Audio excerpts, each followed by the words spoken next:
All right, some of our Gov Regs in the field are starting to get a little bit of corrosion on them.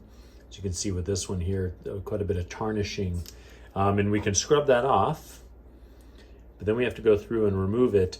And one thing that we found that in talking to the manufacturer recently was that in order to get these back up and running properly, even if you do scrub the top of them, is we got to pull them apart, and there's a series of O-rings inside here, and we have to lubricate the O-rings. So we have our food grade lubricant that we use on our coupler parts.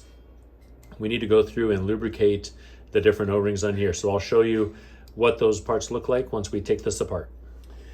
So you can use the adjusting tool, or I have this little one that Gov Reg sent us as well after we bought a bunch of them. Goes through, push it inside those little parts, unscrew, and once you see it spinning freely, then you go through, set your adjusting tool down, put your finger in there, and you can pull this apart. And then what should happen is this whole part comes off like that. Inside this is an O-ring as well. So there's one down in there. And then there's the shaft, which we can pull off of this top part. Just be careful, they're small parts, so we don't want things flying around if you just pull. There's the spring, and then there's the shaft here. So the shaft here does not have any O-rings directly on it. The spring does not either. But inside this part is a little O-ring as well.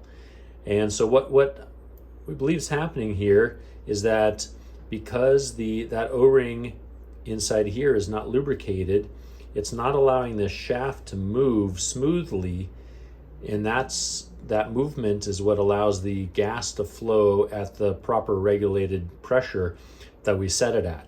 So once we take this thing apart, clean it up, scrub it, lubricate the O-ring that's in there, everything should start working properly with this so that it is able to regulate the pressure properly.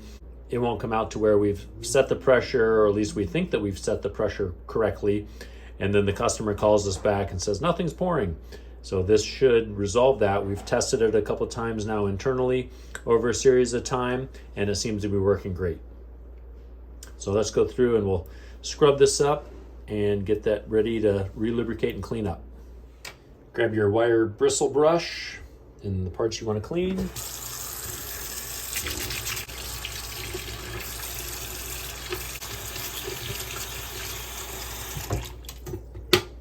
You can see the tarnishing originally that was on this, and now we've cleaned it up. There's some tarnish on there, but it doesn't have the same tarnish residue to where it's elevated above the surface. This is all just surface level. So that's great. So that's nice and clean now. And then we'll grab the body here. The body here doesn't look like there's any tarnishing inside of it, but there might be a little bit on this edge here. So we'll just go through and scrub the edge to make sure that there's any residue is taken off.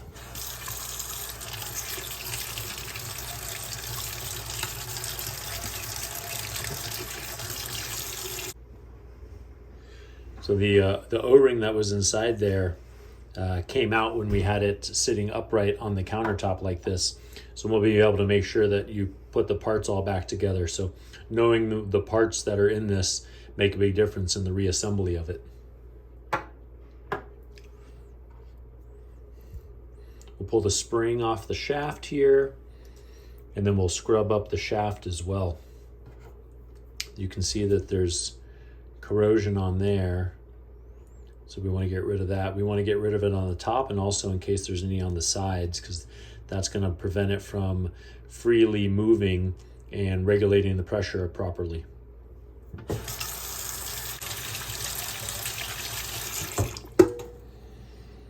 All right, we've cleaned that up. Go through. I don't have a really small ring, but I can take the metal part here and just kind of go along the edge to make sure that any corrosion that might have been built up on the edges there is cleaned off, and then rinse it off again. Once you assemble everything back together, you'll be able to blow air through it, and that'll help get rid of any of the residual water that's on this. The manufactured suggested cleaning is boiling it in water, because what they're in that cleaning recommendation, they're expecting for a little bit of fluid or something like that to be on it, and that might be gumming it up.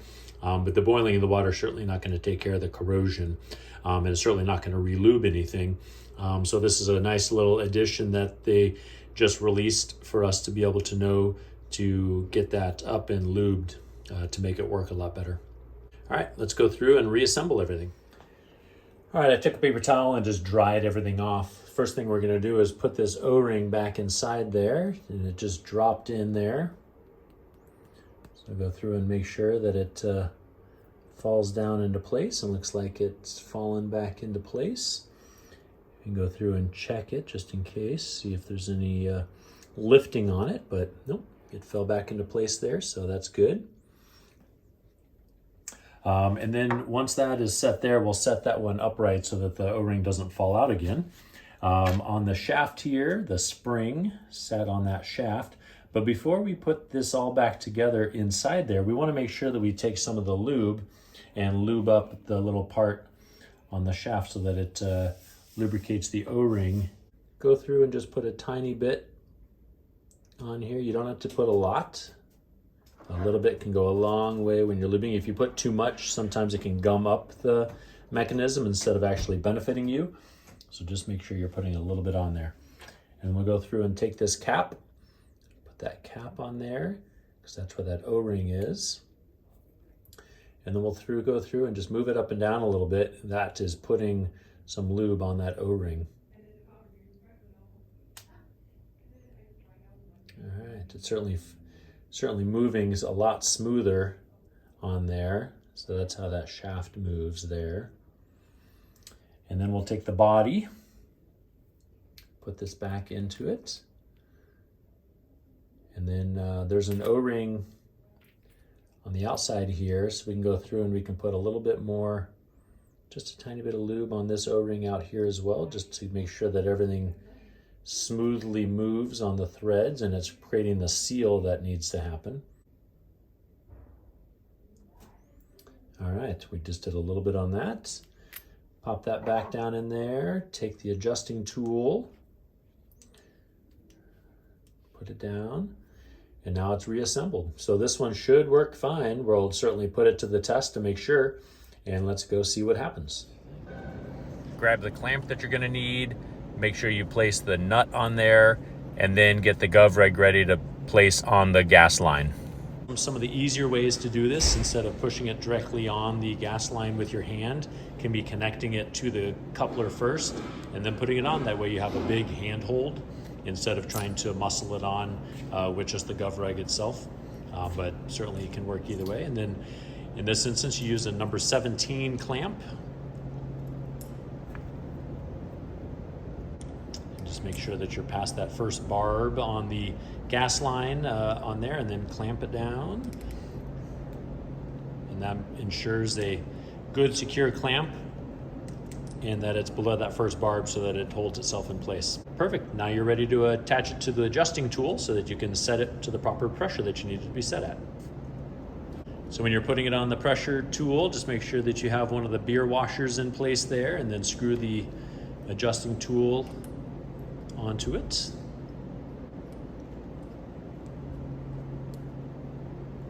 And you go through and turn your gas on. In this sense, we have the little switch there, so turn it to on.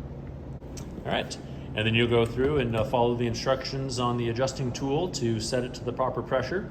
And as long as everything holds to the proper pressure, then you've done a good job of not only cleaning it, but also setting it to the pressure that you need it and installing it in the system. So we've set the pressure to what we want this to be in. It's not leaking anywhere. It seems to be holding the proper pressure. Solid job getting this cleaned up.